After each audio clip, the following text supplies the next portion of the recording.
Nigeria's inflation rate rose to 29.90% in January 2024, the highest ever in 2 decades, erasing the standpoint of the middle class and making the poor even poorer. For the longest time, Nigeria's major exports, oil and gas, have accounted for a significant portion of our GDP and government income. However, our country's large population and other factors like mismanagement and corruption pose challenges in ensuring equal distribution of resources and sustainable development. The current administration also seems to be adopting policies to relieve the country's pockets but strain the pockets of citizens. It's therefore imperative to ask, is Nigeria broke? On Deep Track, Mr. Jide Ojo, an economic and financial expert, throws more light. Thank you for your time, sir. Several months ago, the Naira suffered a great devaluation in the country, with the exchange rate riding up to 1,900 Naira per dollar, if you recall. So I want to start with you telling us the factors that led to the decline of the Naira. Up until about June last year, Central Bank of Nigeria has 2 or 3 windows of foreign exchange that they operate what is called guided deregulation. So they guide, and there are official window, there are unofficial window, there are waivers, there are those. For instance, if you are going on holy pilgrimage, you get a special discount. If you are going on some categories of items are exempted from paying waivers and all of that. So you have the different levels of exchange rates window by the central bank. But when the administration of Bola Tinubu came on stream, shortly after removal of subsidy, which is another factor, removal of subsidy, but primarily is the exchange rate, the floating of the exchange rate that affected the devaluation of the Naira more. But in the past months before now, things were looking up. The Naira obviously appreciated nearly half its previous value.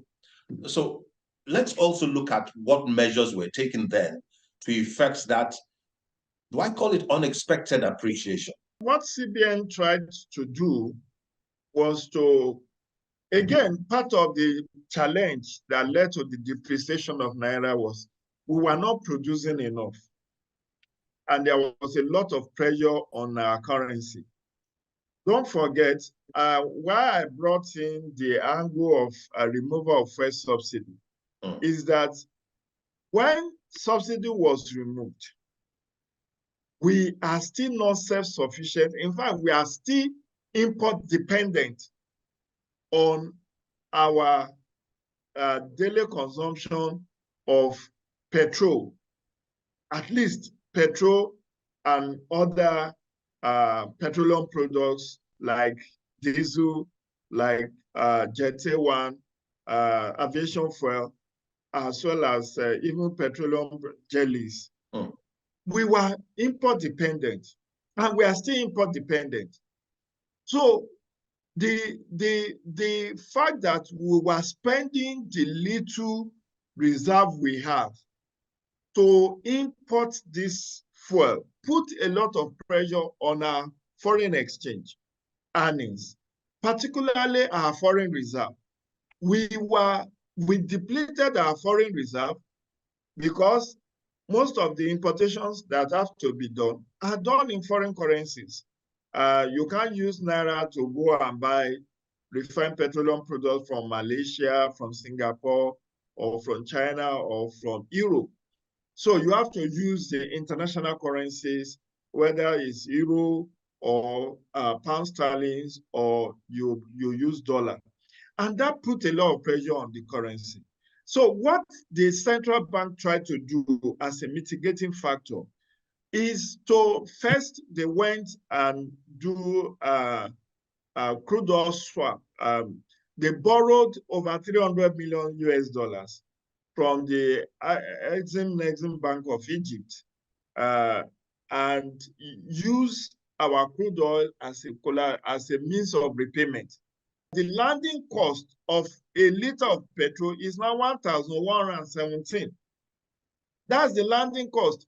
You have not inputted the cost of trucking and other ancillary costs to that landing cost. If the landing cost to Apapa or Tinkan Island or Wharf in Lagos is 1,117, it's not everybody that will go to Wharf to be buying 10 liters, 20 liters.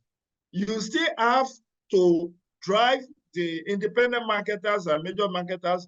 We still have to truck the products from Lagos to Kara and Moda to Sokoto to Abuja to every part of the hinterland. And there are costs, which is called bridging costs, that will still be incurred. So at the end of the day, conservatively, we should actually be buying a liter of fuel in any part of Nigeria. We shouldn't be buying less than 1,200 per liter. So the fact that governments remove subsidy and the price unit liter of PMS rose to 600 naira to 700 band, does not mean subsidy was not removed. What is happening now is that what I will call in oil and gas balance under recovery. Government cannot allow the vagary of demand and supply to determine the price of PMS. If it does, there will be unrest in Nigeria. Because even with the fact that they remove subsidy, before the removal of subsidy, we were buying a liter of fuel in Abuja here, we were buying it at about 180 naira for a liter. Now, from there, it went to the Olympia height of, yesterday, the one I bought is 690, as at yesterday. Now, just imagine if government did not put on and try to regulate the pricing. It then means that you and I will be buying for between 1,200 to 1,400 naira per liter. And that will cause further hardship in terms of cost of living. So what government has simply tried to do is to surreptitiously through the NNPCL intervene in what is called, they call it under recovery. It's not something that you budget for, but they find a way to cushion and buffer the differentials so that there could be price stability. Let's look at the general picture, the economy of Nigeria as a whole. So what are the key challenges, you'd say, affecting Nigeria's economy within this current political framework? And how can these challenges be addressed? Now, the major challenge we are facing as a country stems from the fact that our government is insincere with us on the state of our oil and gas sector. This is July 2024. We are being told next month, August, as the latest from Military. But he said in March, in the next 2 weeks. So if in March, we cannot take your word to the bank, how can we take your word to the bank in July? That by next month, we are going to, and that caused a lot of economic dislocation because the petroleum products are inelastic products. Inelastic in the sense that you cannot do without having them. If you don't have a car, you will transport. If you don't transport, you will grind something from the, pepper or millers. So, directly or indirectly, you cannot but use this petroleum. It's more like a life wire. It's like a life wire. That's number one. Number two is insecurity. Insecurity is affecting the economy so much. Take, for instance, the food security sector. Now we have most farmers have left their ancestral homes and ancestral lands and are now in city centers where they are roving and they are just loafing about. They have no job because they are afraid of bandits that have been kidnapping them on their farms. So many of them, the lucky ones, will go into commercial cycling. The unlucky ones will just be roving about and offer themselves to be in private security in homes.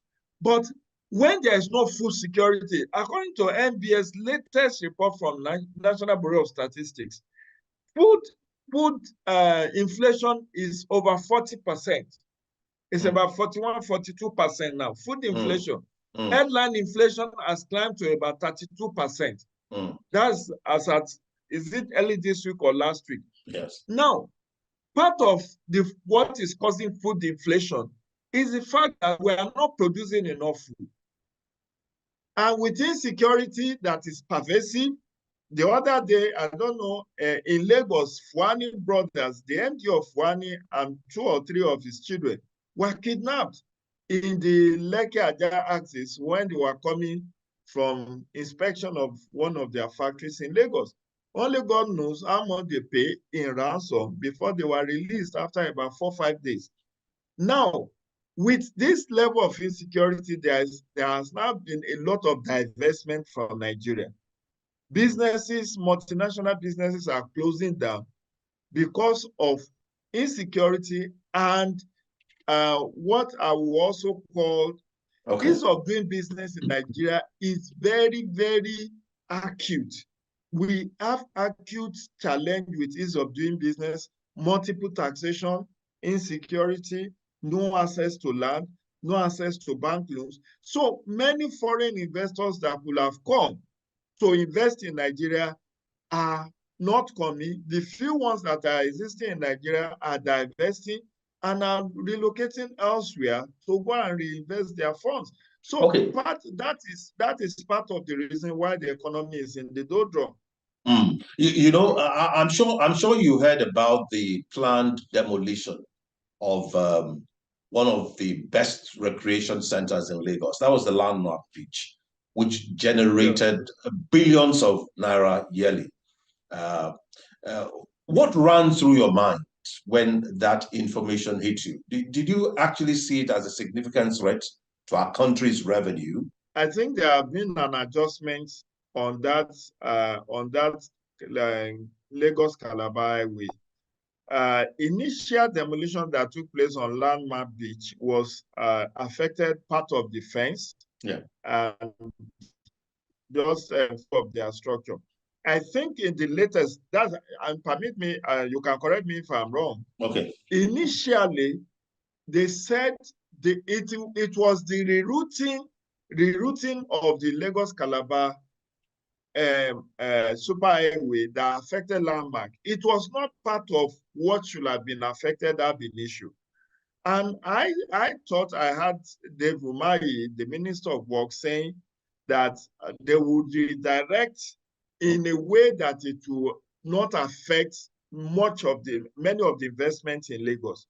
And that's the last I heard about it. So I don't know whether this demolition of the Landmark beach is the latest, but the last I heard was that it will only affect the fence of the beach and part of it, not the entire structure. But if truth has to be said, I think the Tinubu administration is rushing this Lagos Calabar Expressway, and it's not using human face with the planned demolition. I know MTN was going to be affected along Ajah Lekki axis, and they said they were going to avoid that part that will have affected the submarine cable of the telecommunication companies, which is quite sensitive. So I think they should also think about how to put the road away from Landmark and other businesses that will lead to loss of revenue and loss of job. Because at the end of the day, you are building roads, businesses are being affected. How much are you paying in compensation to these business owners? It's not as if they were operating illegally. They have license, they were appropriately licensed to build those structures.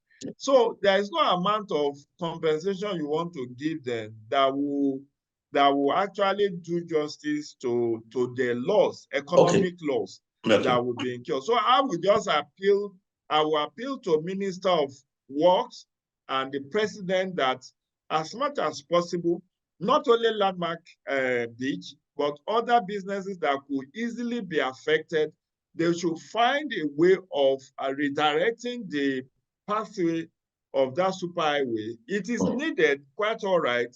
I'm not saying we don't need superhighway, but it should not be done at the expense of businesses, multi-billion-dollar businesses that have already taken off and generating jobs and income for the country. Predecessors before this present administration, we have seen and we've heard of lots of efforts being put in fighting corruption in Nigeria generally. Have there been notable changes? I'm wondering if there have been. Does corruption still affect the economic landscape of Nigeria, as it were? What steps can be taken to combat this clearly Hydra-headed monster? In my own estimation, I think, well, to an extent, I would say corruption is being fought.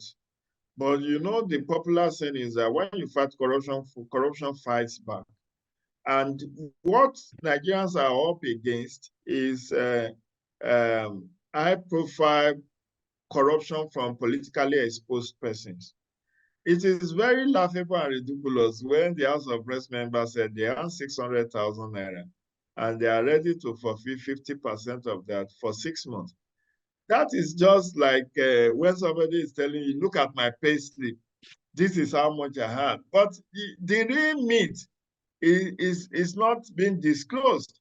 The multi-million naira that they collect in constituency allowances, in estacos, in sitting allowances and all of that, which is not in their pay slip. How do we do with that? So I think what the corruption in the true sense of it goes beyond money.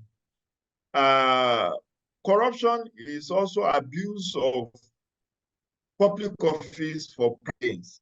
That's how United Nations Office of Drugs and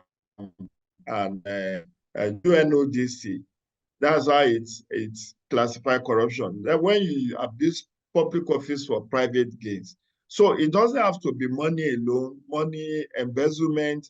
It also have to do with, you know, when you appoint cronies, you are clannish, you are doing things against due process. That is also corruption.